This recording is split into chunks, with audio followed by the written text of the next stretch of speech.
Ushbu loyiha Agrobank hamkorligida Samarqand viloyati Jomboy tumani Nush mahallasida 182 sonli konturda amalga oshirilmoqda. Bu yerda sabzi ekilgan.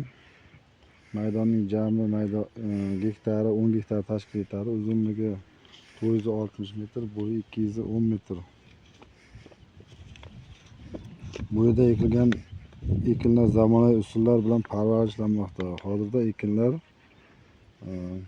hosilga kirgan, hosil ko'tarish jarayonida turibdi. Ekinlarni yetishtirish muddati 90-100 kun davom etadi. Yetishtirish jarayonida sug'oriladi, tabiiy va mineral o'g'itlar bilan oziqlantiriladi, begona o'g'itlarga qarshi kurashiladi. Ushbu loyihada 28 ta dehqon xo'jaliklari biriktirilgan. Har bir dehqon xo'jaligi o'rtacha 35 sotik, 40 sotikdan tashkil etadi. Loyihaning samarali amalga oshirish uchun lider tadbirkor Gold Brokoli MChJ biriktirilgan.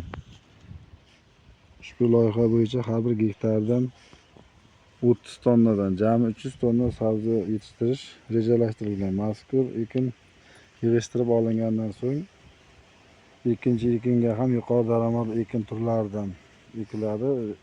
Yana bir ikkinchi ekin sifatida biz brokoli karam ekishni rejalashtirganmiz.